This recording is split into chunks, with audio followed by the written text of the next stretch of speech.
Sebelum ceritanya dimulai, silahkan tulis di kolom komentar dari daerah mana saja teman-teman yang menonton cerita ini.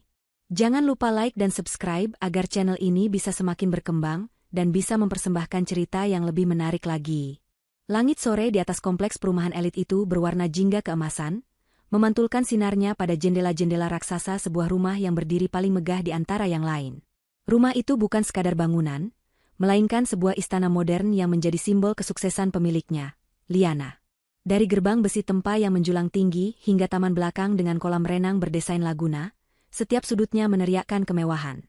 Kemewahan yang Liana bangun dengan keringat, darah, dan air matanya sendiri jauh sebelum ia mengenal suaminya, Firman. Di dalam, suasana begitu hidup. Puluhan staf catering dan dekorasi bergerak cepat di bawah arahan Liana yang tenang namun presisi. Malam ini adalah malam yang penting, acara kumpul keluarga besar pertama yang ia adakan di rumah ini. Ia ingin semuanya sempurna, bukan untuk pamer, tapi sebagai wujud baktinya, caranya membahagiakan orang-orang yang ia sayangi, terutama suaminya, Firman, dan ibu mertuanya, Ibu Maya. Liana, dalam balutan gaun sederhana namun elegan, memeriksa rangkaian bunga lili di tengah lobi utama. Aromanya yang lembut dan menenangkan kontras dengan debar halus di dadanya. Pastikan semua hidangan tetap hangat, Pak, ujarnya lembut pada kepala catering. Dan tolong, untuk minuman selamat datang, sajikan yang non-alkohol lebih dulu untuk menghormati anggota keluarga yang lebih tua. Pria parubaya itu mengangguk takzim. Baik, Bu Liana. Semua beres. Liana tersenyum, senyuman tulus yang selalu berhasil membuat siapapun yang bekerja dengannya merasa dihargai. Ia berjalan melintasi lantai marmer Italia yang dingin mengilap, menuju ruang keluarga di mana sofa-sofa bludru impor sudah tertata rapi. Pandangannya menyapu seluruh ruangan, memastikan tidak ada satupun detail yang luput. Ia merapikan posisi sebuah bantal, lalu menggeser vas bunga sepersekian inci hingga ia puas. Baginya, kesempurnaan adalah bahasa cinta. Langkah kaki terdengar dari tangga spiral yang megah. Firman turun dengan gagahnya, mengenakan kemeja batik sutra pesanan khusus yang warnanya serasi dengan gaun Liana. Ia tersenyum lebar, senyuman yang dulu membuat Liana jatuh hati. Tampan, menawan, dan terlihat begitu memujanya. Sayang, kamu luar biasa, kata Firman sambil memeluk pinggang Liana dari belakang dan mengecup pelipisnya. Semuanya terlihat sempurna. Aku suami paling beruntung di dunia. Liana membalikkan badan dan merapikan kerah kemeja suaminya. Aku hanya ingin semua orang bahagia malam ini, Mas. Terutama Mas dan Ibu. Ibu pasti senang sekali, sahut Firman. Matanya berkeliling, menatap langit-langit berhias kristal dan lukisan-lukisan mahal di dinding. Kadang aku masih tidak percaya kita tinggal di tempat seperti ini. Liana tersenyum lembut. Ini rumah kita, Mas. Semua yang aku punya, itu punya Mas juga. Kalimat itulah yang selalu diucapkan Liana, dan kalimat itulah yang diam-diam menjadi candu bagi Firman dan ibunya. Sebuah kalimat tulus dari hati seorang istri yang mencinta, namun terdengar seperti sebuah cek kosong yang siap diisi di telinga mereka. Tak lama kemudian, bel pintu berbunyi. Tamu pertama yang paling ditunggu telah tiba. Ibu Maya datang dengan penampilan paling mencolok. Gamisnya berkilauan dengan payet, kerudungnya dililit dengan gaya rumit, dan perhiasan emas tampak menempel di setiap tempat yang memungkinkan. Leher, pergelangan tangan, dan jari-jarinya. Assalamualaikum, anak-anakku sayang. Serunya dengan suara melengking yang dibuat-buat agar terdengar ramah. Liana dan Firman serempak menyambutnya, mencium punggung tangannya dengan takzim. Waalaikumsalam, Bu. Ibu sehat? Sapa Liana dengan senyum hangat. Sehat, Nak. Ya ampun, menantuku cantik sekali malam ini. Puji Ibu Maya sambil matanya memindai gaun Liana dari atas ke bawah, otaknya dengan cepat menghitung perkiraan harganya. Dan rumah ini, Masya Allah, setiap kali kesini ibu selalu terkagum-kagum. Kamu memang hebat, Liana. Firman beruntung sekali mendapatkanmu. Pujian itu terdengar manis, namun di baliknya ada nada getir yang hanya bisa dirasakan oleh mereka yang peka. Liana, yang dibutakan oleh cinta dan rasa hormat, tidak pernah merasakannya. Ia justru menarik lembut tangan mertuanya. Ayo, Bu, masuk. Liana punya sesuatu untuk ibu. Liana menuntun Ibu Maya ke kamarnya, sebuah kamar tamu super mewah yang secara permanen ia siapkan untuk mertuanya jika ingin menginap. Di atas ranjang, tergeletak sebuah kotak perhiasan dari beludru merah. Ini Liana siapkan khusus untuk ibu pakai malam ini, kata Liana sambil membuka kotak itu. Di dalamnya, sebuah kalung dan gelang emas putih bertabur berlian kecil berkilauan. Sederhana, elegan, namun harganya jelas tidak main-main. Mata Ibu Maya membelalak. Seringai puas dan serakah yang coba ia sembunyikan tetap saja terlihat sepersekian detik sebelum ia berhasil mengubahnya menjadi ekspresi haru. Ya Allah, Liana, untuk apa repot-repot begini? Nah, ini pasti mahal sekali, ucapnya dengan suara bergetar, tangannya sudah terulur untuk menyentuh perhiasan itu. Tidak ada yang lebih mahal dari kebahagiaan ibu, jawab Liana tulus. Liana bantu pakaikan, ya? Saat Liana dengan telaten memasangkan kalung itu di lehernya, Ibu Maya menatap pantulan dirinya di cermin besar. Ia melihat menantunya yang begitu tulus di belakangnya, lalu menatap kilau berlian di lehernya. Dalam hatinya, sebuah suara berdesis. Bodoh. Wanita ini terlalu bodoh. Semua kemewahan ini, semua kekayaan ini, seharusnya menjadi milikku dan Firman sepenuhnya, bukan hanya pemberian belas kasihan seperti ini. Setelah selesai, mereka kembali ke ruang utama yang sudah mulai ramai oleh sanak saudara. Liana segera berbaur, menyapa setiap paman, bibi, dan sepupu dengan ramah. Ia adalah tuan rumah yang sempurna. Di tengah kesibukannya, Liana dipanggil oleh kepala catering untuk menyelesaikan urusan administrasi pembayaran yang kurang. Ia pun pamit sebentar ke ruang kerjanya. Tas tangannya yang bermerek ia letakkan begitu saja di atas meja konsol dekat pintu masuk. Sebuah kebiasaan yang lahir dari rasa aman di rumahnya sendiri. Ibu Maya, dengan mata elangnya, melihat kesempatan itu. Dengan gerakan yang terlatih, ia berjalan santai mendekati meja konsol, pura-pura mengagumi sebuah guci antik di atasnya. Saat ia yakin tidak ada yang memperhatikan, tangannya dengan cepat menyelinap masuk ke dalam tas Liana. Ia tidak mengambil dompetnya. Itu terlalu berisiko. Ia hanya merogoh bagian dalamnya, merasakan tumpukan uang tunai yang selalu Liana siapkan untuk keperluan mendadak. Tangannya menarik 5 lembar uang ratusan ribu rupiah, lalu dengan cepat memasukkannya ke dalam saku gamisnya yang dalam. Jantungnya berdebar sedikit, bukan karena takut, melainkan karena sensasi kemenangan kecil yang memuaskan. Baginya, itu bukan mencuri. Itu adalah mengambil haknya, sebagian kecil dari kekayaan menantunya yang melimpah ruah. Tak lama kemudian, seorang wanita sebayanya yang berpenampilan serupa hebohnya datang menghampirinya. Itu Jeng Sumi, sahabatnya di geng arisan sosialita. Maya, luar biasa sekali pestanya. Aku seperti masuk ke istana presiden, bisik Jeng Sumi dengan heboh. Ibu Maya tersenyum penuh arti. Ia menarik Jeng Sumi sedikit menjauh dari keramaian, ke dekat jendela yang menghadap taman. Ini belum seberapa, Sumi, bisik Ibu Maya, matanya berkilat licik. Pastikan kamu jangan pulang dulu. Sebentar lagi, akan ada pertunjukan drama terbaik yang pernah kamu lihat. Aku jamin, setelah hari ini, hidupku akan berubah total. Dan semua kemewahan ini, ia membuat gerakan menyapu dengan tangannya, akan segera punya tuan yang baru. Jeng Sumi menatapnya tidak mengerti, namun Ibu Maya hanya memberinya senyuman misterius sebelum kembali berbaur ke dalam pesta, meninggalkan aroma parfumnya yang menusuk dan sebuah janji akan malapetaka yang segera datang. Pesta berlangsung dengan meriah. Alunan musik gamelan modern yang lembut mengalun dari pengeras suara tersembunyi, berpadu dengan suara tawa dan obrolan hangat dari puluhan anggota keluarga yang menikmati hidangan prasmanan mewah. Liana, sebagai tuan rumah, bergerak tanpa lelah dari satu kelompok ke kelompok lain. Ia memastikan gelas bibinya terisi, menanyakan kabar kesehatan pamannya, dan tertawa mendengar lelucon dari para sepupunya. Wajahnya bersinar karena bahagia, sebuah kebahagiaan murni melihat semua orang yang ia cintai berkumpul di bawah atap rumahnya. Firman berada di sisinya, selalu tersenyum dan mengangguk, memainkan perannya sebagai suami yang bangga dengan sempurna. Di mata semua orang, mereka adalah pasangan idaman, perpaduan antara kesuksesan, ketampanan, dan kebaikan hati. Namun, di sudut-sudut pesta, di antara basa-basi dan tawa, Ibu Maya memulai operasinya. Seperti seekor ular yang bergerak tanpa suara, ia menyebarkan bisanya perlahan namun mematikan. Target pertamanya adalah kelompok bibi-bibi dan ibu-ibu yang sedang asyik bergosip di dekat area hidangan penutup. Dengan wajah yang dipasang sesedih mungkin, ia mendekati mereka. Loh, Maya, kok kamu di sini sendirian? Kenapa wajahmu murung begitu di pesta semeriah ini? Tanya salah satu bibi Firman. Ibu Maya menghela napas panjang dan dramatis. Ah, tidak apa-apa, Mbak Yu. Aku hanya sedikit khawatir, jawabnya dengan suara pelan. Tentu saja itu menjadi umpan yang sempurna.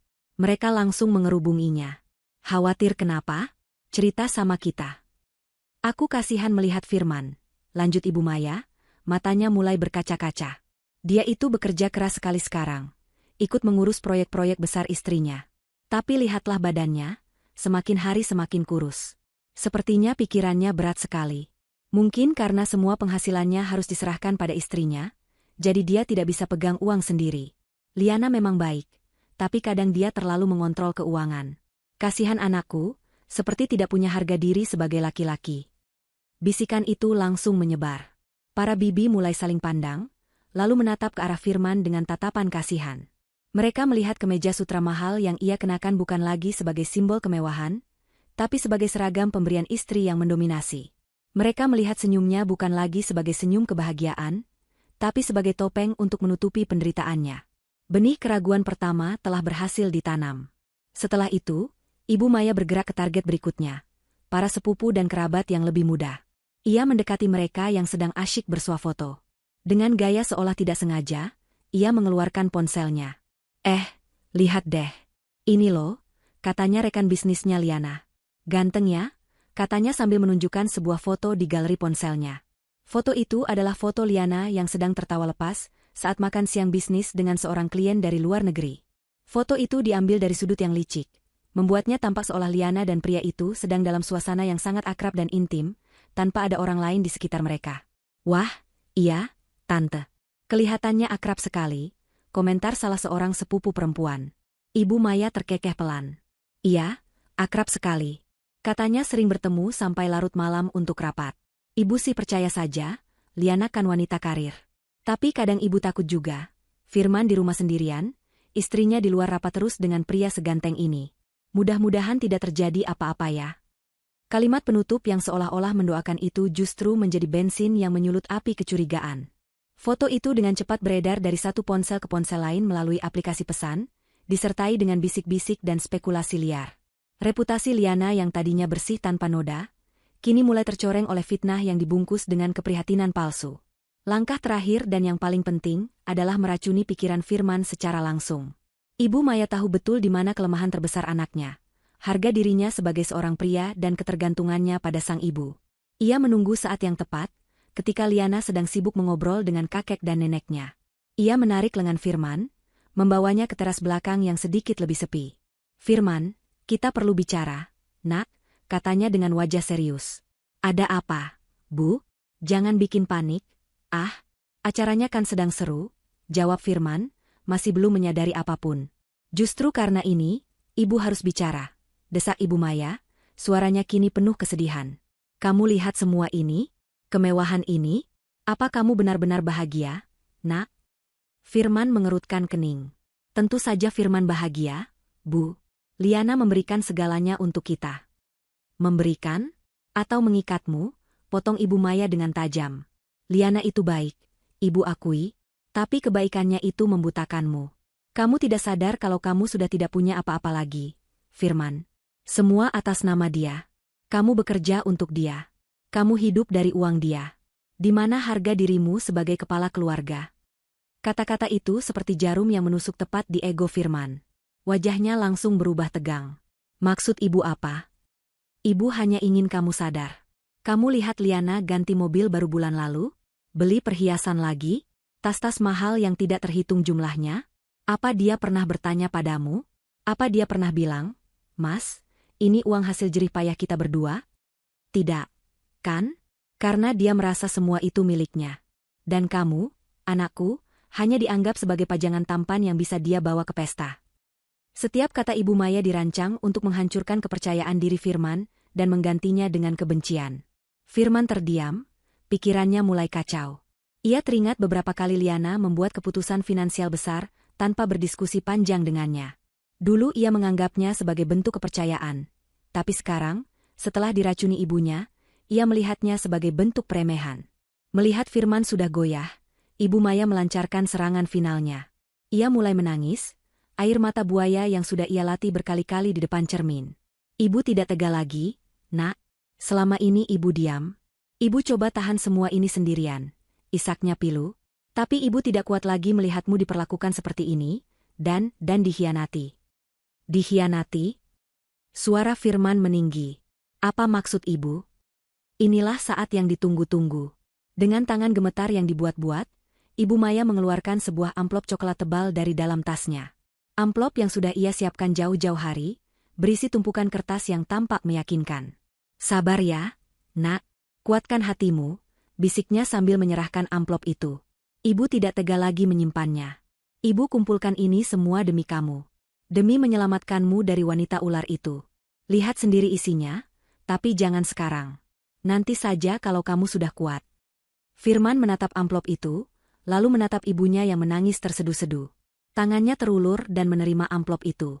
Rasanya berat, bukan karena isinya, tapi karena beban pengkhianatan yang tiba-tiba terasa begitu nyata. Otaknya yang sudah lemah oleh hasutan kini benar-benar lumpuh. Ia tidak berpikir untuk bertanya, untuk memverifikasi, atau untuk bicara pada istrinya.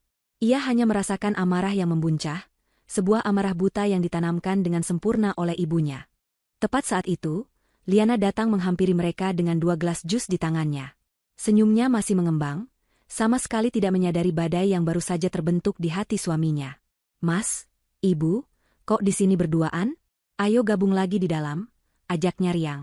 Lalu ia melihat wajah suaminya yang kaku dan mata ibunya yang sembab. Kalian lagi ngobrolin apa? Serius sekali. Percakapan mereka berhenti mendadak. Firman tidak menjawab, hanya menatap Liana dengan tatapan dingin yang belum pernah Liana lihat sebelumnya. Sebuah tatapan penuh kebencian dan kecurigaan. Ibu Maya dengan cepat mengusap air matanya dan memaksakan seulas senyum. Oh, tidak apa-apa, sayang. Hanya obrolan rindu antara ibu dan anak, dalihnya dengan suara yang masih serak. Namun Liana tahu ada sesuatu yang salah. Sangat salah. Ia merasakan hawa dingin yang aneh merayap di punggungnya, meski udara malam itu cukup hangat. Senyum di wajahnya perlahan memudar, digantikan oleh firasat buruk yang mencengkeram hatinya. Ia tidak tahu bahwa di dalam saku kemeja suaminya, tersimpan sebuah bom waktu yang siap meledak dan menghancurkan surga kecil yang telah ia bangun dengan susah payah. Firasat buruk yang dirasakan Liana bukanlah isapan jempol belaka. Setelah percakapan singkat yang dingin itu, suasana di antara mereka bertiga menjadi ganjil. Liana mencoba mencairkannya, mengajak Firman dan Ibu Maya untuk mencicipi kue lapis legit kesukaan mereka, namun Firman menolak dengan sebuah gelengan kepala yang kaku. Ia bahkan tidak menatap Liana, pandangannya lurus ke depan, kosong, seolah Liana tidak ada di sana.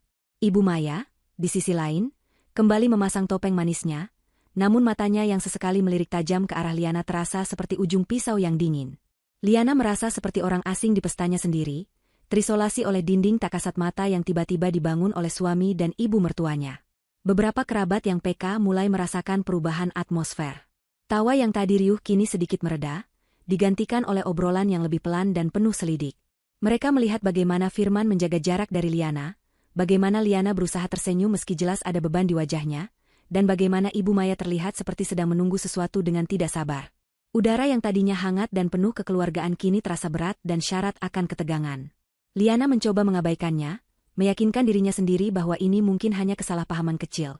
Mungkin Firman dan ibunya baru saja terlibat perdebatan yang tidak ada hubungannya dengannya.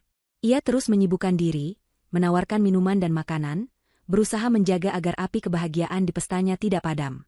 Momen pemicu itu datang ketika kakek Liana, seorang pria tua bijaksana yang sangat dihormatinya, berdiri untuk memberikan beberapa patah kata. Dengan suara yang sedikit bergetar namun penuh wibawa, ia memuji Liana. Saya, sebagai kakek dari Liana, merasa sangat bangga. Ujarnya, suaranya menggema di ruangan yang tiba-tiba senyap. Dia bukan hanya membangun bisnis yang sukses dari nol, tapi dia juga membangun keluarga yang hangat. Dia adalah anugerah bagi kita semua. Liana, cucuku, terima kasih sudah menyatukan kami semua di istanamu yang indah ini. Semoga kebaikan dan ketulusan hatimu selalu dibalas oleh Tuhan. Semua orang bertepuk tangan. Liana merasa matanya panas karena haru. Pujian tulus dari kakeknya adalah hal terindah yang ia dengar malam itu. Namun, di seberang ruangan, Ibu Maya melihat pemandangan itu dengan mata yang menyala-nyala karena iri dan benci. Pujian untuk Liana adalah hinaan baginya. Keagungan Liana adalah penegasan akan kegagalannya sendiri. Baginya, ini adalah saat yang tepat. Ia tidak bisa menunggu lebih lama lagi. Popularitas Liana di mata keluarga harus dihancurkan saat ini juga, ketika semua orang sedang memujanya. Tepat saat tepuk tangan mereda dan orang-orang kembali mengobrol, sebuah suara dentingan keras membelah udara. Ting, ting, ting. Ibu Maya mengetukkan sendok ke gelasnya, menarik perhatian seluruh ruangan. Seketika, Semua percakapan berhenti. Semua mata tertuju padanya. Ia berdiri perlahan, wajahnya sudah basah oleh air mata yang entah sejak kapan mengalir. "Maafkan saya," ucapnya dengan suara bergetar, seolah menahan isak tangis yang hebat. "Maafkan saya mengganggu kebahagiaan kalian semua. Tapi sebagai seorang ibu, saya sudah tidak sanggup lagi menyimpan penderitaan anak saya sendirian." Keheningan total melanda ruangan. Firman menatap ibunya, wajahnya tegang, seolah tahu apa yang akan terjadi. Liana menatap mertuanya dengan bingung, hatinya mulai berdebar kencang. "Selama ini kita semua melihat kemewahan ini," lanjut Ibu Maya, tangannya menunjuk ke sekeliling ruangan. "Kita memuji-muji Liana sebagai wanita hebat, istri idaman. Tapi pernahkah ada yang bertanya, dari mana semua ini berasal? Pernahkah ada yang bertanya, dengan cara apa semua ini didapatkan?" Napas Liana tercekat. Ia tidak mengerti kemana arah pembicaraan ini. Ibu Maya kemudian menatap lurus ke arah Liana. Tatapannya yang tadi penuh sandiwara kesedihan kini berubah menjadi tatapan penuh tuduhan. "Saya bertanya padamu, Liana, di depan seluruh keluarga, jujurlah. Berapa banyak lagi uang anakku, Firman, yang harus kau kuras untuk gaya hidupmu ini? Berapa banyak lagi keringatnya yang kau pakai untuk membeli tas dan perhiasanmu itu?" Tuduhan itu seperti petir di siang bolong. Liana terkesiap, mulutnya sedikit terbuka karena syok. Ibu bicara apa? Uang? Ini semua?" "Jangan mengelak," bentak Ibu Maya, topeng kesedihannya benar-benar lepas, digantikan oleh wajah penuh amarah. "Kamu pikir kami semua bodoh? Kamu pikir anakku tidak pernah cerita sambil menangis padaku? Cerita bagaimana setiap sen hasil kerjanya harus diserahkan padamu, sementara kau menghambur-hamburkannya untuk kemewahan pribadimu." Ia kemudian meraih amplop coklat dari tasnya, merobeknya dengan kasar, dan melemparkan isinya ke atas meja makan utama. Puluhan lembar kertas berhamburan di atas taplak meja putih bersih. Ada salinan rekening koran palsu yang menunjukkan penarikan dana besar-besaran. Ada cetakan percakapan mesra rekayasa antara Liana dengan nomor tak dikenal. Dan yang paling fatal, ada beberapa lembar foto berukuran besar yang dicetak dengan kualitas bagus. Foto Liana bersama klien prianya, yang sudah diedit sedemikian rupa hingga tampak seperti foto pasangan yang sedang berkencan rahasia. Lihat semuanya," teriak Ibu Maya seperti orang kesetanan. "Ini buktinya. Dia bukan hanya mencuri uang suaminya, tapi dia juga mengkhianatinya. Dia menjual diri di luar sana, lalu pulang ke rumah dengan wajah tanpa dosa." Ruangan itu meledak dalam bisik-bisik dan gumaman syok.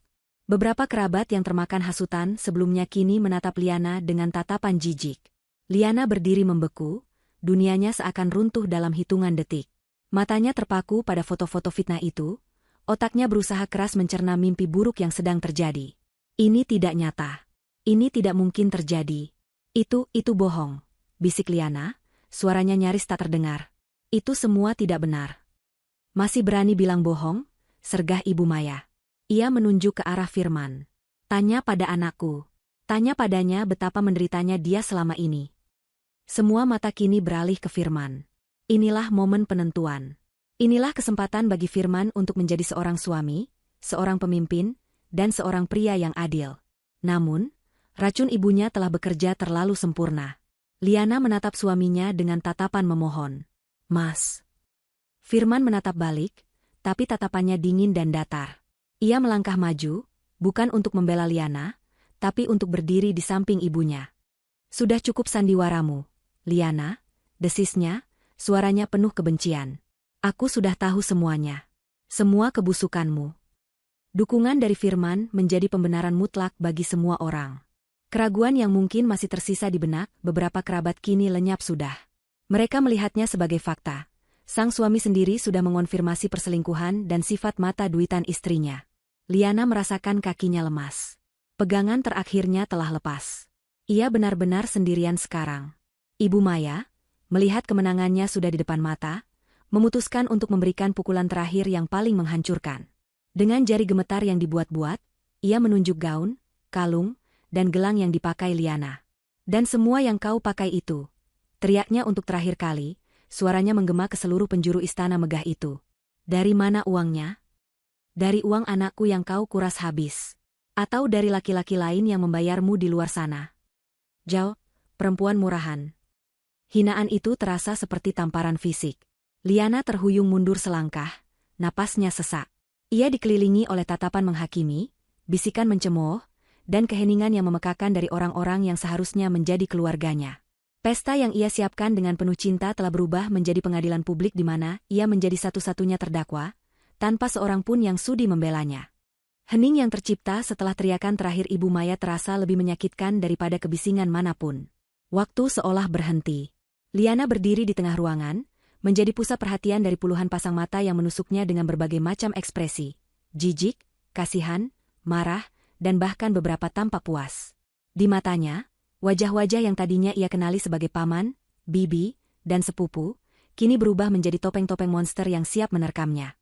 Suara dengung rendah memenuhi telinganya, meredam bisikan-bisikan keji yang ia tahu ditujukan padanya. Ia merasa telanjang, seluruh harga dirinya dilucuti lapis demi lapis di depan altar kebencian yang dibangun oleh ibu mertuanya sendiri.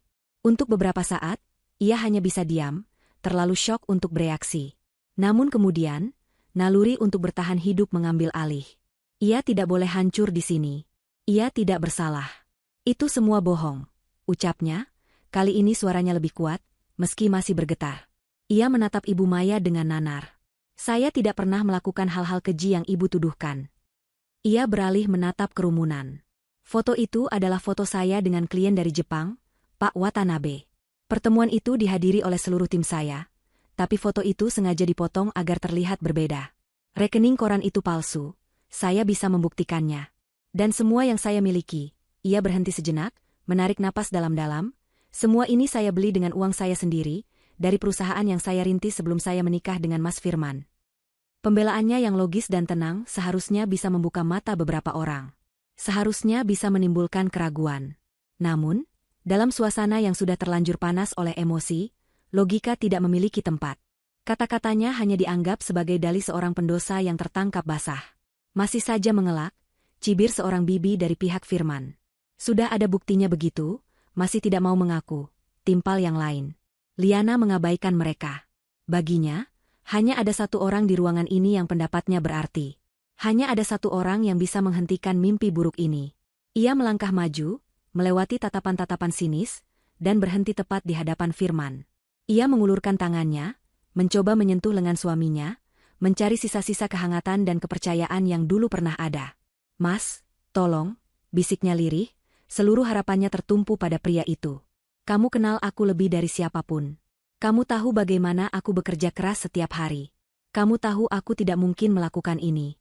Kita membangun semua ini bersama. Tolong, Mas, katakan pada mereka semua kalau ini bohong. Aku mohon. Air matanya akhirnya jatuh, mengalir di pipinya yang pucat. Ini bukan lagi air mata haru, melainkan air mata keputusasaan. Ia menatap mata suaminya, mencari secercah pembelaan, secercah keraguan, apapun yang menandakan bahwa suaminya masih di pihaknya. Namun yang ia temukan hanyalah kekosongan yang dingin, yang dengan cepat berubah menjadi kobaran amarah. Firman melihat wajah istrinya yang memohon, namun di benaknya yang telah keruh, bayangan foto-foto itu dan isak tangis ibunya jauh lebih dominan. Ego lelakinya yang terluka, yang telah dipompa dengan racun kebohongan, kini meledak tanpa kendali. Dengan kasar, ia menepis tangan Liana. Jangan sentuh aku, bentaknya. Suaranya kasar dan penuh kebencian. Liana tersentak kaget. Percaya padamu? Firman tertawa sinis, tawa yang terdengar mengerikan. Bagaimana aku bisa percaya pada perempuan munafik sepertimu? Jadi selama ini di belakangku kau bersenang-senang dengan pria lain? Menghabiskan uangku dengan mereka? Hah? Setiap kata adalah sabetan pedang bagi hati Liana. Harapan terakhirnya hancur berkeping-keping.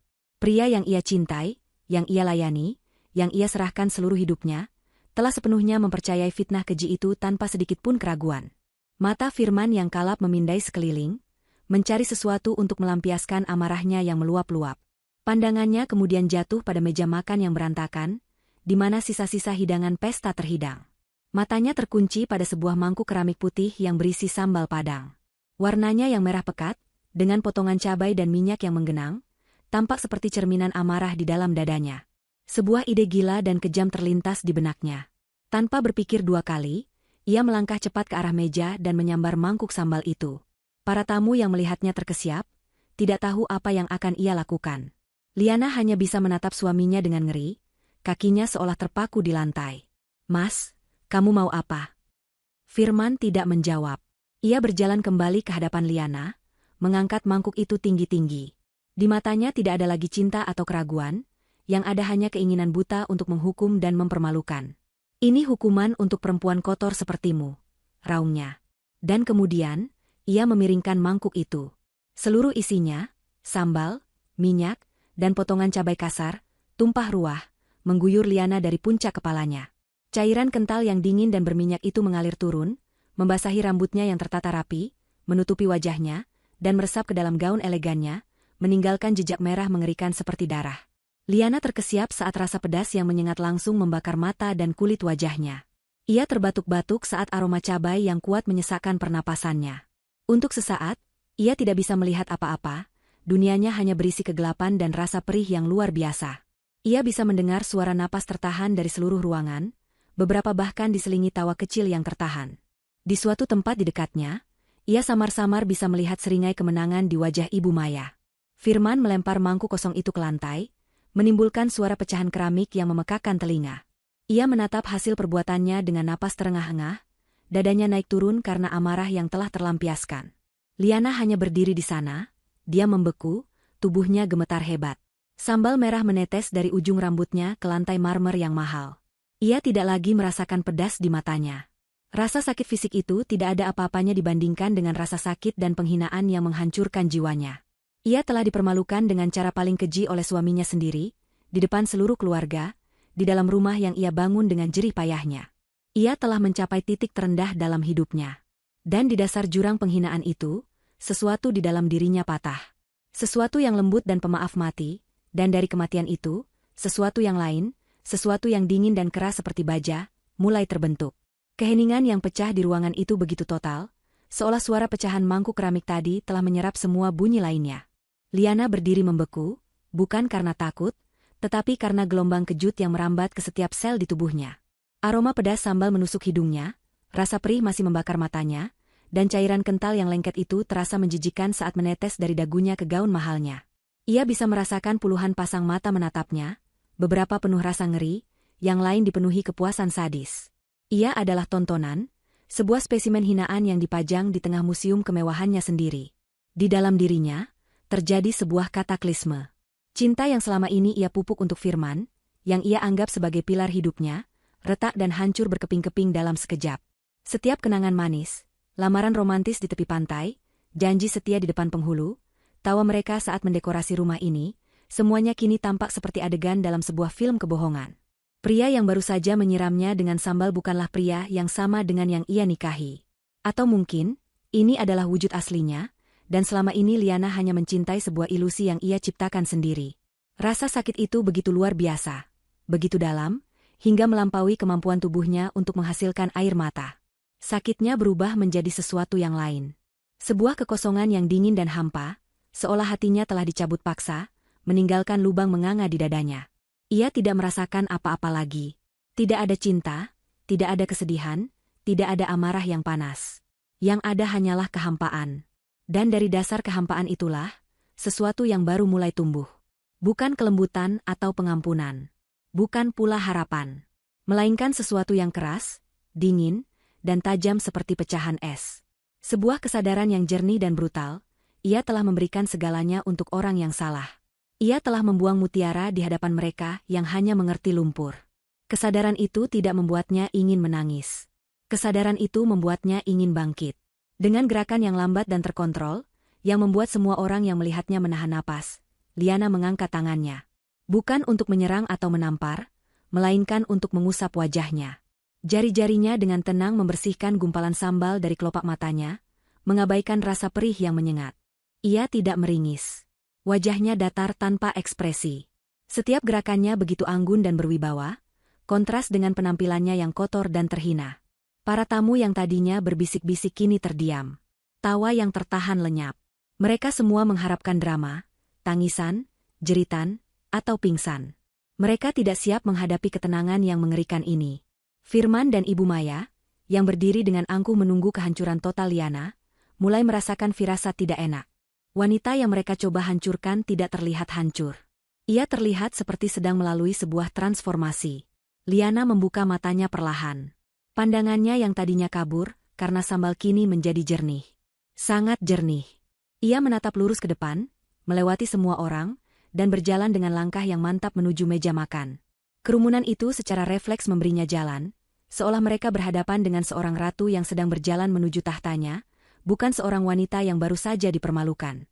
Ia mengambil sehelai serbet kain bersih dari meja, membasahinya sedikit dengan air dari sebuah gelas, dan mulai membersihkan sisa-sisa sambal dari wajah dan lehernya dengan metodis.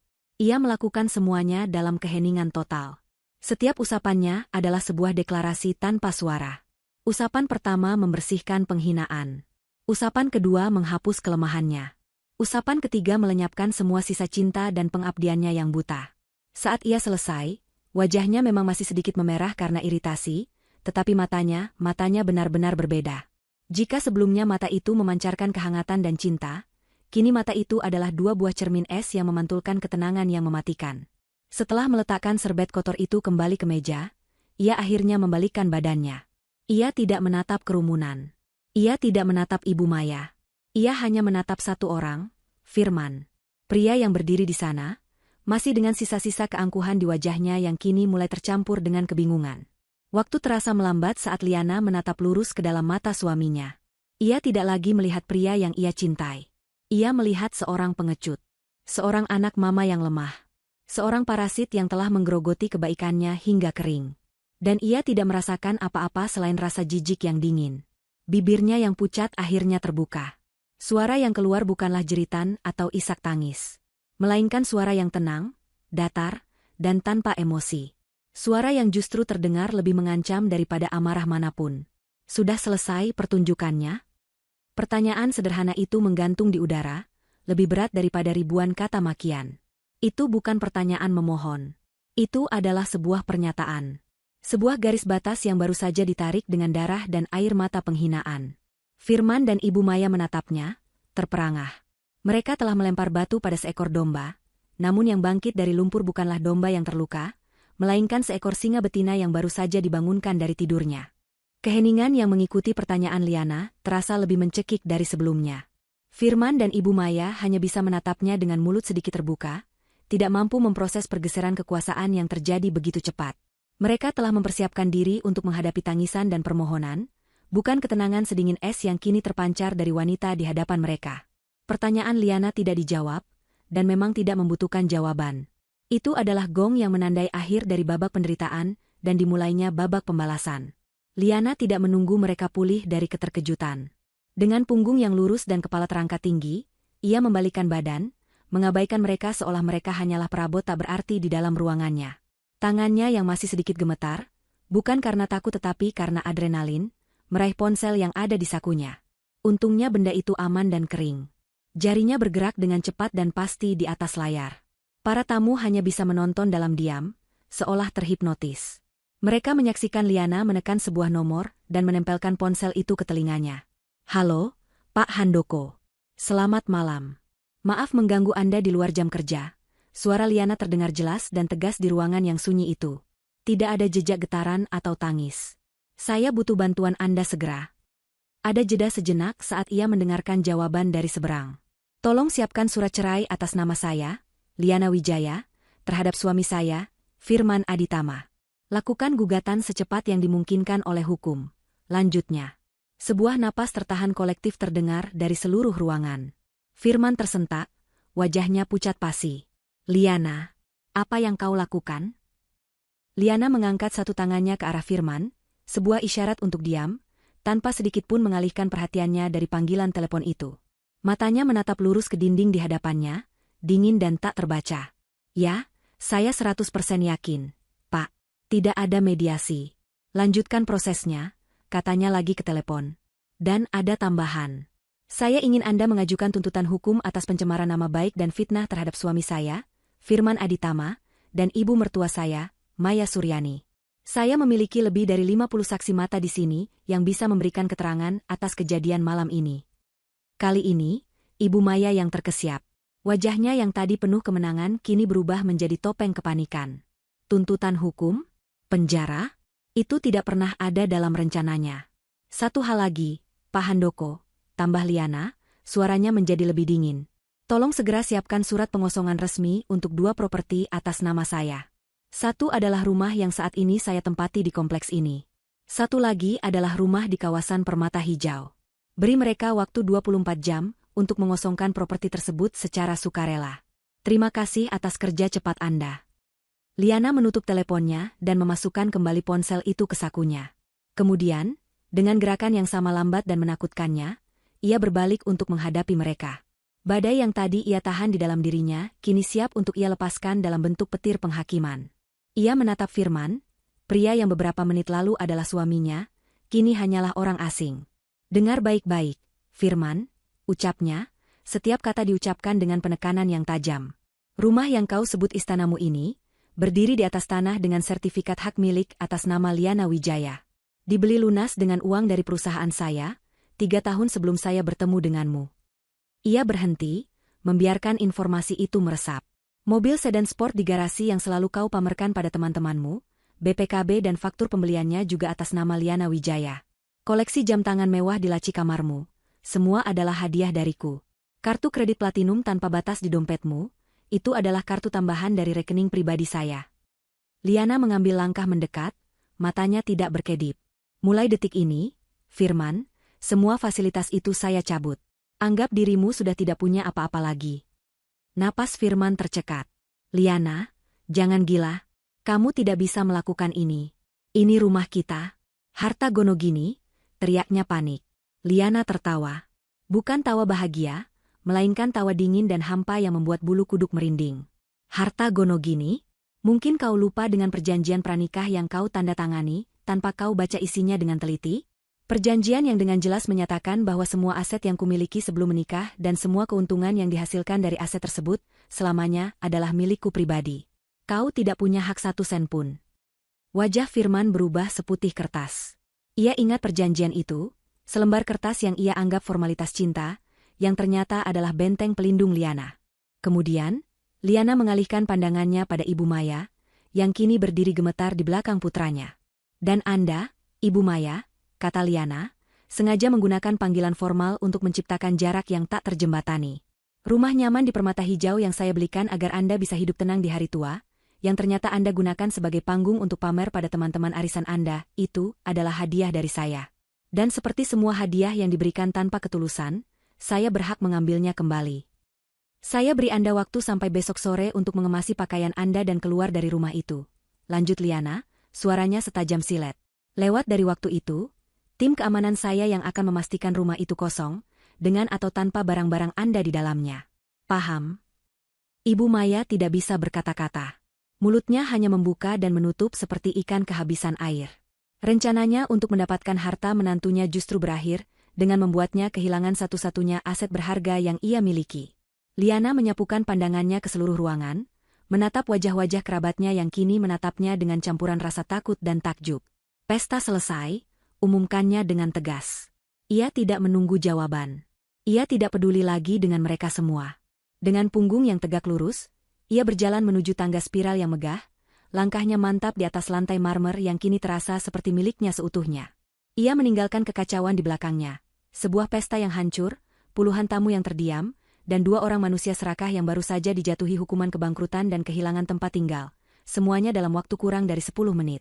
Petir telah menyambar, dan penghakiman telah dijatuhkan. Langkah kaki Liana yang menaiki tangga spiral terdengar mantap dan tegas. Setiap ketukannya di anak tangga marmer seolah menjadi vonis bagi 2 orang yang masih berdiri membeku di bawah. Namun, keheningan yang mencekam itu tidak berlangsung lama. Saat Liana hampir mencapai puncak tangga, suara panik Firman meledak, memecah kebisuan. Liana, berhenti. Kembali ke sini, teriaknya, suaranya naik beberapa oktav, campuran antara amarah dan ketakutan yang kentara. Kamu tidak bisa melakukan ini padaku. Aku ini suamimu. Kita selesaikan ini baik-baik, jangan seperti ini. Liana berhenti. Ia tidak menoleh, hanya punggungnya yang lurus dan kokoh yang terlihat oleh semua orang. Ia berdiri di puncak tangga, memandang rendah pada pemandangan di bawahnya. Dari posisinya, ia bisa melihat segalanya. Wajah pucat Firman, kepanikan yang mulai menjalari Ibu Maya, dan puluhan kerabat yang kini menatapnya dengan campuran rasa takut dan kagum. Ia telah mengubah panggung penghinaannya menjadi singgasananya. Melihat Liana berhenti, Ibu Maya mengira masih ada harapan. Ia salah mengartikannya sebagai keraguan. Dengan cepat, ia mengubah taktiknya. Wajah penuh kemenangan dan amarahnya luntur seketika, digantikan oleh topeng seorang ibu tua yang malang dan tersakiti. Air mata yang tadi merupakan senjata tuduhan, kini menjadi senjata permohonan. Ia berlari kecil ke dasar tangga, mendongak dengan tatapan paling memelas yang bisa ia kerahkan. "Liana, nak, tolong, jangan begini, nak," rengeknya, suaranya dibuat serak dan penuh penyesalan. "Ibu, ibu hanya salah paham. Ibu terlalu sayang pada Firman, ibu takut dia kenapa-kenapa. Ibu minta maaf. Nak, ibu hilaf. Tolong jangan usir ibu dari rumah. Di mana lagi ibu harus tinggal di usia setua ini? Tolong ampuni ibumu ini, Liana." Pertunjukan itu begitu dramatis, begitu meyakinkan, hingga beberapa kerabat yang berhati lembut mungkin akan luluh. Ia mencoba meraih simpati, mencoba membalikan keadaan dengan memainkan peran sebagai korban dari rasa sayangnya sendiri. Namun, ia sedang berhadapan dengan Liana yang baru. Liana yang hatinya telah membeku menjadi es. Dari atas tangga, Liana menatap lurus pada ibu mertuanya. Tidak ada belas kasihan di matanya. Yang ada hanyalah kejernihan yang dingin. "Ampun." Suara Liana turun dari atas, tidak keras, namun memotong udara seperti pisau. "Anda meminta ampun kepada saya, Bu Maya?" Ia lalu tertawa kecil. Tawa yang sama sekali tidak mengandung kebahagiaan. "Anda benar-benar seorang aktris yang hebat. Tapi sayangnya, pertunjukan Anda sudah berakhir." "Anda bilang Anda sayang padaku," lanjut Liana, suaranya setajam baja. "Rasa sayang macam apa yang membuat Anda setiap beberapa minggu sekali, saat saya sedang bekerja di luar kota, diam-diam masuk ke kamar saya dan mengambil beberapa lembar uang dari laci meja ria saya?" Pernyataan itu jatuh seperti bom. Ibu Maya membeku di tempat, wajah memelasnya berubah menjadi horor murni. Matanya membelalak, mulutnya ternganga. "Anda pikir saya tidak tahu?" Liana melanjutkan tanpa ampun. "Anda pikir saya sebodoh itu? Saya memasang kamera CCTV tersembunyi di dalam kamar saya 6 bulan yang lalu. Tepatnya setelah saya curiga uang tunai saya sering sekali hilang dalam jumlah kecil. Saya punya rekamannya, Bu Maya. Puluhan rekaman. Rekaman Anda dengan santainya membuka laci saya, mengambil uang, lalu menyimpannya di dalam tas Anda." Liana berhenti sejenak, membiarkan setiap kata menyiksa pendengarnya. "Saya bahkan punya rekaman saat Anda pamer pada Jeng Sumi di telepon, bahwa Anda akan memakai uang tambahan dari saya untuk membayar cicilan terakhir arisan berlian Anda. Mau saya putarkan rekamannya sekarang di televisi layar lebar itu? Agar semua keluarga bisa ikut menonton bagaimana sebenarnya kelakuan Ibu Malang yang sedang Anda perankan ini." Ancaman itu adalah pukulan telak yang mematikan. Ibu Maya terhuyung mundur, seolah baru saja dipukul dengan benda tumpul. Seluruh darah seakan surut dari wajahnya. Ia tidak bisa lagi berkata-kata. Topengnya telah direnggut paksa, memperlihatkan wajah aslinya yang penuh keserakahan dan kelicikan di hadapan semua orang. Jeng Sumi, yang namanya disebut, langsung menunduk dalam-dalam, berharap lantai marmer bisa menelannya hidup-hidup. Firman menatap ibunya dengan tidak percaya, lalu menatap Liana dengan ngeri. Ia baru sadar bahwa ia telah bersekutu dengan seorang pencuri dan memfitnah seorang wanita yang ternyata telah mengetahui kebusukan mereka selama ini, namun memilih diam. Liana tidak memberikan mereka waktu untuk pulih. Ia mengeluarkan ponselnya lagi dan menekan sebuah tombol panggilan cepat. "Pak Johan, bisa tolong masuk ke dalam bersama tim Anda." Beberapa detik kemudian, pintu utama yang menjulang tinggi itu terbuka. 2 orang pria berbadan tegap dan berseragam safari hitam, masuk dengan langkah tenang dan profesional. Mereka adalah kepala keamanan pribadi Liana dan wakilnya. Kehadiran mereka yang tiba-tiba dan mengintimidasi membuat suasana semakin tegang. Kedua pria itu berjalan ke arah Liana yang masih berdiri di puncak tangga, dan memberinya anggukan hormat. "Tolong," kata Liana dengan suara yang kembali tenang dan penuh perintah. "Pastikan Bapak Firman Aditama dan Ibu Maya Suryani meninggalkan properti saya malam ini juga. Sekarang juga." "Liana," jerit Firman, kini benar-benar panik. "Kamu tega mengusirku dari rumahku sendiri?" "Sudah kujelaskan," jawab Liana dingin. "Ini bukan rumahmu. Dan ya, aku sangat tega. Setega dirimu saat menyiram kepalaku dengan sambal di depan semua orang." Liana kemudian memberi perintah terakhir pada tim keamanannya. "Jangan biarkan mereka membawa apapun selain pakaian yang sedang mereka kenakan dan barang pribadi yang ada di saku mereka. Semua barang mewah yang ada di lemari, semua koleksi mereka, anggap saja sebagai donasi. Saya akan menyumbangkannya besok pagi." Itulah akhir dari segalanya. Para petugas keamanan itu mengangguk mengerti dan berjalan mendekati Firman dan Ibu Maya. Tidak ada kekerasan, hanya kehadiran mereka yang tegas dan tak terbantahkan. "Mari, Pak, Bu. Sebaiknya kita selesaikan ini dengan tenang," ujar Pak Johan dengan suara berat. Ibu Maya akhirnya pecah. Ia menjerit dan menangis histeris, bukan lagi tangisan sandiwara, tetapi tangisan nyata seorang pecundang yang telah kehilangan segalanya. "Jangan, ini rumah anakku. Kalian tidak berhak." Firman mencoba melawan, mendorong salah satu petugas, namun tenaganya tidak ada apa-apanya. Ia hanya bisa berteriak-teriak melontarkan ancaman kosong dan kata-kata makian pada Liana, yang hanya menatapnya dengan dingin dari atas. Prosesi pengusiran itu menjadi tontonan yang menyedihkan bagi seluruh keluarga. Mereka menyaksikan bagaimana Ibu Maya yang tadi begitu angkuh kini diseret keluar sambil meronta-ronta.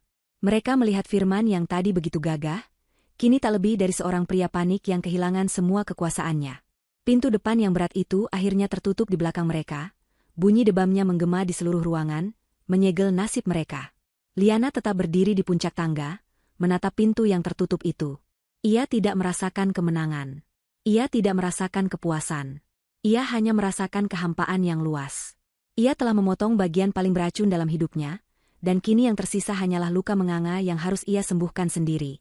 Malam yang tadinya sejuk ini terasa menggigit kulit Firman dan Ibu Maya saat mereka terlempar keluar dari gerbang besi tempa yang megah itu. Pintu gerbang tertutup di belakang mereka dengan suara dentang final, memisahkan mereka dari dunia kemewahan yang selama ini menjadi surga mereka. Mereka kini berdiri di trotoar yang remang-remang di sebuah kawasan elit, hanya dengan pakaian pesta yang melekat di badan.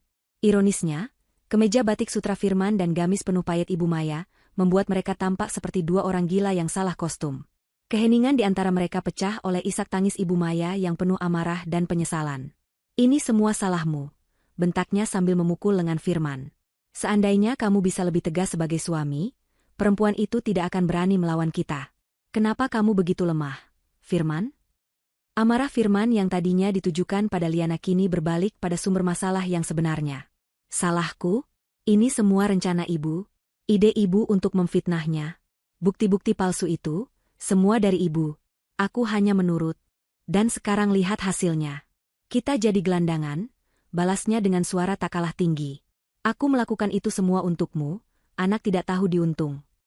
Untukku atau untuk teman-teman arisan ibu?" Pertengkaran sengit mereka di pinggir jalan itu hanya berhenti ketika beberapa mobil mulai keluar dari gerbang, membawa para kerabat yang hendak pulang. Setiap mobil yang lewat akan melambat sejenak, penumpangnya menatap mereka dengan campuran rasa kasihan dan canggung, sebelum mempercepat laju kendaraannya. Tidak ada satupun yang berhenti untuk menawarkan bantuan. Dalam semalam, mereka telah menjadi paria. Panik mulai mengambil alih. Firman merogoh sakunya, mengeluarkan dompet kulit mahalnya. Masih ada sedikit rasa percaya diri yang tersisa. "Sudah. Kita cari hotel terbaik malam ini. Besok kita pikirkan cara untuk melawan Liana." Ia mengeluarkan ponselnya dan mencoba memesan taksi premium. Gagal. Ia mencoba aplikasi lain. Gagal. Akhirnya, ia menelepon langsung ke perusahaan taksi. Sambil menunggu, ia mencoba memesan kamar di hotel bintang 5 langganan mereka. Suara di seberang telepon terdengar ragu. "Mohon maaf, Pak Firman. Kami butuh jaminan pembayaran. Bisakah Bapak menyebutkan nomor kartu kredit?" Dengan angkuh, Firman menyebutkan deretan angka dari kartu platinumnya. Terdengar suara ketikan keyboard, lalu jeda yang cukup lama. "Mohon maaf sekali, Pak. Kartu Anda ditolak. Keterangannya, diblokir oleh bank penerbit." Firman terdiam. "Coba kartu yang lain," bentaknya. Ia menyebutkan nomor kartu kredit keduanya. Hasilnya sama. Ditolak. Ketiga. Ditolak. Rasa dingin mulai merayap di punggungnya. Liana tidak main-main. Ia bergerak secepat kilat. Malam itu berakhir dengan mereka menumpang sebuah angkutan umum yang bau dan sesak. Setelah menghabiskan sisa uang tunai yang ada di dompet Firman, menuju sebuah penginapan murah di pinggiran kota yang bisa mereka temukan. Malam pertama kehancuran mereka dihabiskan di sebuah kamar sempit dengan sprei yang lembab dan dinding yang berjamur. Keesokan paginya, mimpi buruk mereka berlanjut. Liana, dari penthouse mewahnya yang lain di pusat kota, mengeksekusi setiap ancamannya dengan presisi militer. Saat Firman mencoba kembali ke kompleks perumahan itu untuk setidaknya mengambil mobilnya, ia hanya bisa menonton dari kejauhan saat mobil sedan sport kesayangannya ditarik oleh truk derek, atas perintah langsung dari Liana sebagai pemilik yang sah. Sementara itu, Ibu Maya mengalami penghinaan terbesarnya. Ia tiba di rumahnya di Permata Hijau, berharap bisa mengemasi barang-barang berharganya. Namun, ia mendapati gerbangnya sudah dirantai dan digembok. 2 orang satpam baru yang tidak ia kenali berjaga di depan. Yang lebih menyakitkan, barang-barangnya, pakaian, tas, perabotan, telah dikemasi seadanya ke dalam kardus-kardus bekas dan diletakkan begitu saja di trotoar depan rumah. Beberapa tetangga, termasuk rival-rivalnya di geng arisan, menonton dari balik tirai jendela mereka, beberapa bahkan terang-terangan merekam dengan ponsel. Status sosial yang ia bangun dengan susah payah hancur menjadi debu dalam hitungan jam. Ia kini menjadi bahan gosip dan tertawaan. Putus asa dan kehabisan pilihan, Firman memutuskan untuk pergi ke bank. Masih ada satu harapan tersisa. Rekening bersama mereka. Setidaknya pasti ada sisa uang di sana yang bisa ia ambil untuk bertahan hidup. Namun, sambutan yang ia terima di bank sangat berbeda dari biasanya. Manajer bank yang dulu selalu menyambutnya dengan senyum lebar dan menawarinya kopi, kini hanya menyapanya dengan anggukan singkat dan memintanya duduk di kursi tunggu biasa. Setelah menunggu hampir setengah jam, ia akhirnya dipanggil ke sebuah ruangan kecil, bukan ruang kerja manajer yang nyaman. "Ada yang bisa saya bantu, Pak Firman?" tanya manajer itu dengan nada datar dan profesional. "Saya mau menarik semua dana dari rekening gabungan saya dengan Liana Wijaya," kata Firman, mencoba terdengar berwibawa. Manajer itu menatap layar komputernya.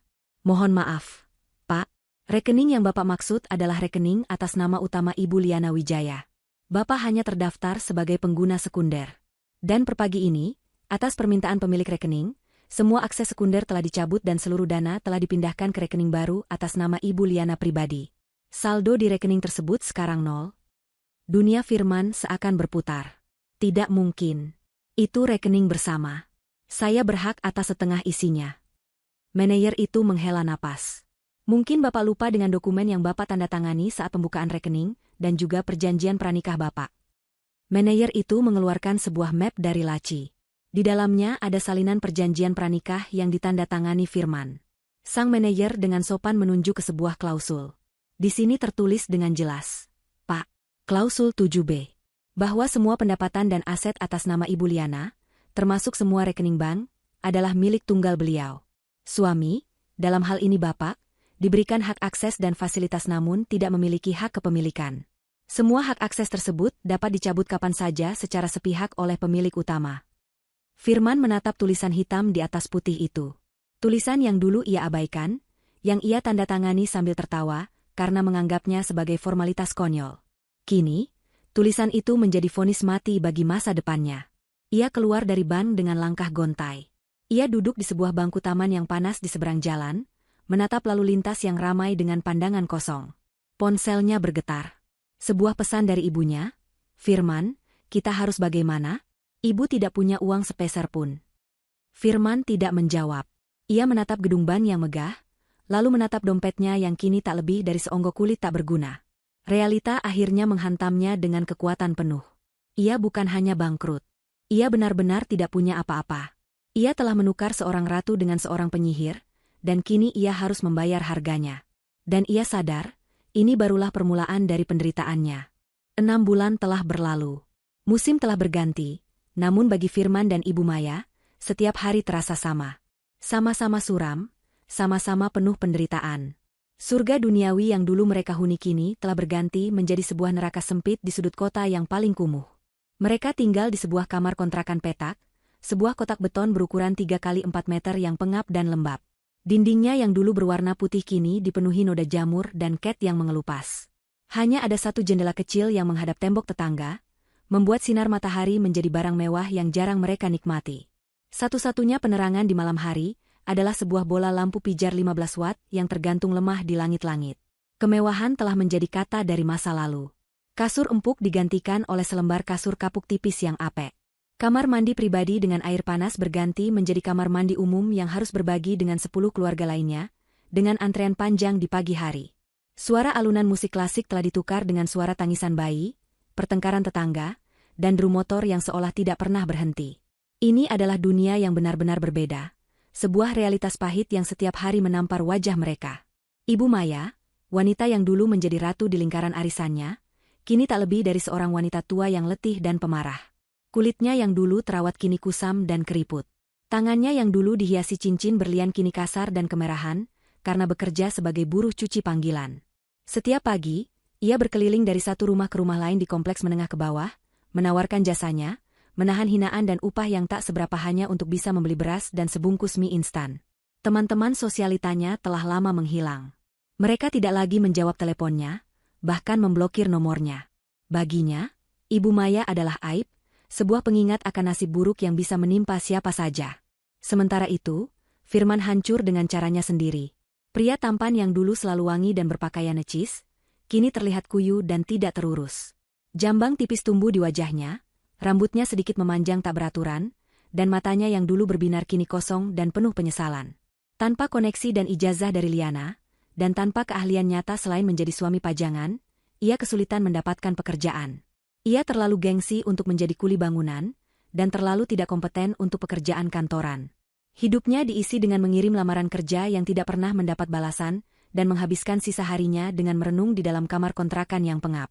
Ikatan ibu dan anak yang dulu mereka banggakan, yang didasari oleh persekutuan dalam keserakahan, kini telah membusuk menjadi racun.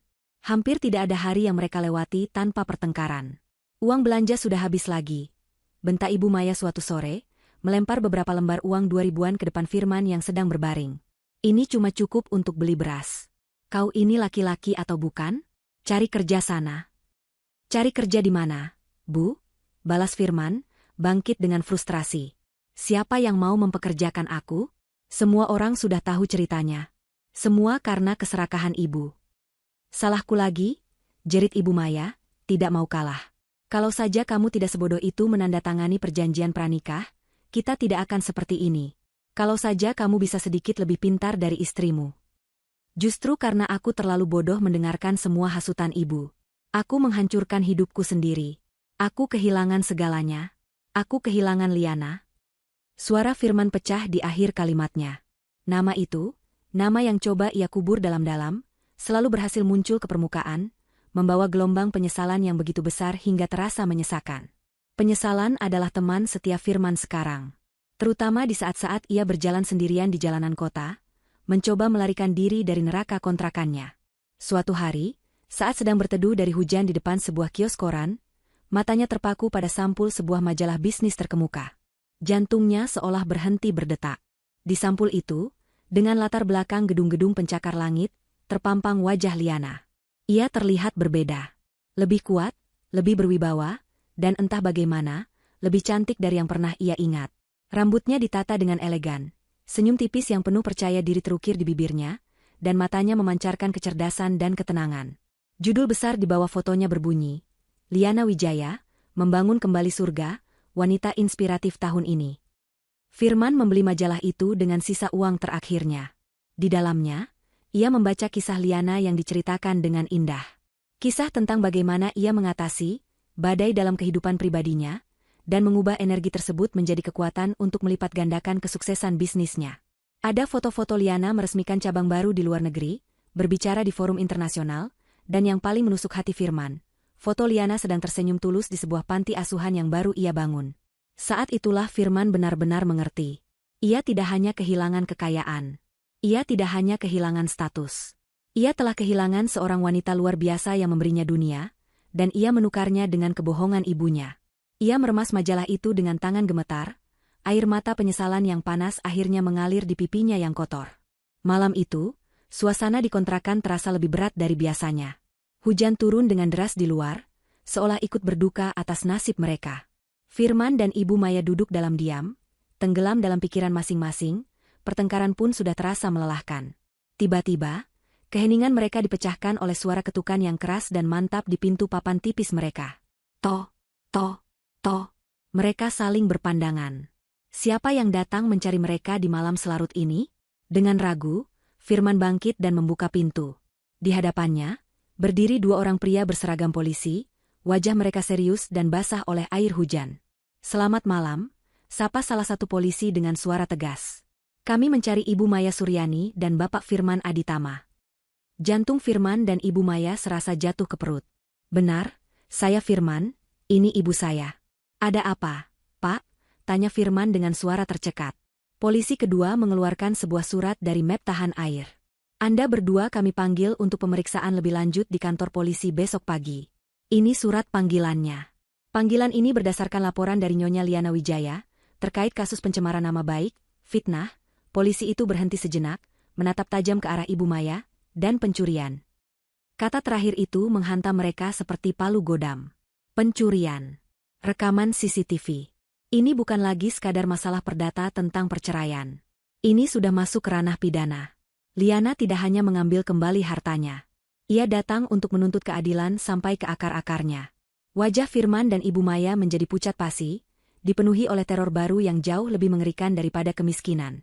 Jerat hukum itu akhirnya datang untuk menagih hutang mereka. Proses hukum berjalan seperti yang sudah ditakdirkan. Di ruang sidang, Firman dan Ibu Maya tak lebih dari dua orang pesakitan yang tidak berdaya. Pak Handoko, pengacara Liana, mempresentasikan kasusnya dengan sempurna. Ia memutar rekaman CCTV yang jernih di hadapan hakim, menunjukkan dengan jelas detik demi detik saat Ibu Maya dengan santainya mengambil uang dari laci Liana, tidak hanya sekali, tetapi berulang kali selama berbulan-bulan. Wajah Ibu Maya memucat saat seluruh ruang sidang menyaksikan aibnya terpampang di layar besar. Selanjutnya, Pak Handoko menghadirkan lebih dari 10 saksi dari acara keluarga malam itu. Para paman, bibi, dan sepupu, yang dulu ikut mencemooh Liana, kini dengan gugup memberikan kesaksian yang memberatkan Firman dan Ibu Maya. Mereka menceritakan dengan detail setiap kata fitnah yang dilontarkan dan puncaknya, aksi brutal Firman menyiramkan sambal ke kepala Liana. Kesaksian mereka seragam dan tak terbantahkan. Pembelaan dari pihak Firman dan Ibu Maya sangat lemah. Mereka tidak bisa menyangkal bukti video dan puluhan saksi. Mereka hanya bisa menangis dan meminta belas kasihan, sebuah sandiwara yang tidak lagi mempan. Pada akhirnya, hakim mengetukkan palunya dengan keras. Suaranya menggema sebagai penutup dari semua drama kebohongan mereka. Putusannya tegas dan adil. Ibu Maya Suryani dinyatakan bersalah atas pencurian dan pencemaran nama baik, dijatuhi hukuman 3 tahun penjara. Firman Aditama dinyatakan bersalah karena turut serta dalam pencemaran nama baik dan melakukan tindak kekerasan, dijatuhi hukuman 2 tahun penjara. Saat borgol diklikkan di pergelangan tangan mereka, semua sisa keangkuhan mereka lenyap sudah. Yang tersisa hanyalah 2 sosok hancur yang harus membayar kejahatan mereka di balik jeruji besi. Kisah mereka menjadi legenda pahit di kalangan keluarga besar, sebuah dongeng peringatan tentang akibat dari keserakahan dan pengkhianatan. Di hari yang sama, ratusan kilometer dari ruang sidang yang dingin itu, suasana terasa sangat berbeda. Liana berada di sebuah taman bermain yang cerah dan penuh warna. Tawa riang anak-anak terdengar di sekelilingnya. Ini adalah panti asuhan, Puri Harapan, panti yang ia bangun dari nol, sebuah tempat perlindungan bagi anak-anak yang kurang beruntung. Liana tidak menghadiri sidang. Ia tidak perlu berada di sana. Baginya, bab itu sudah lama ia tutup. Ia mengenakan pakaian yang sederhana, celana jeans dan kaos putih, rambutnya diikat ekor kuda.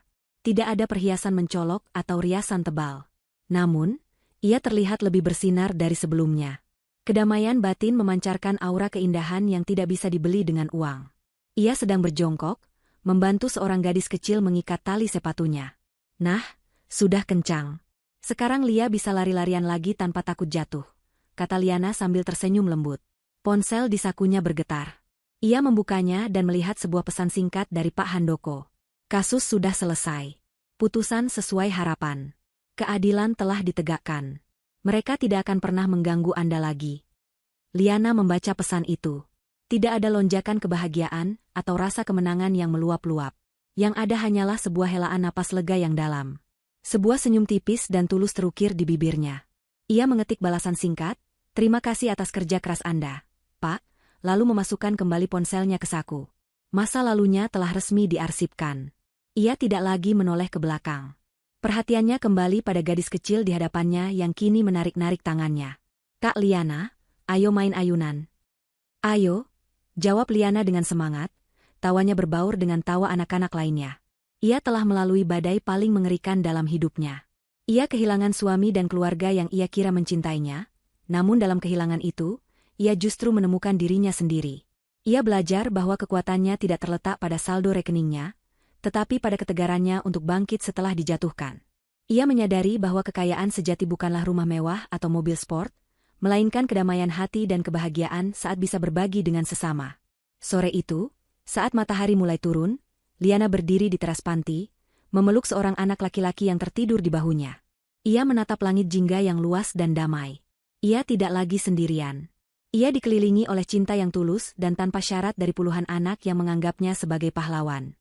Firman dan Ibu Maya mengejar harta dan status, namun berakhir di dalam sel penjara yang sempit. Liana, setelah kehilangan segalanya, justru mendapatkan seluruh dunia yang jauh lebih berarti. Ia bebas, ia damai, dan ia bahagia. Benar-benar bahagia. Dan itulah akhir yang paling memuaskan dari segalanya.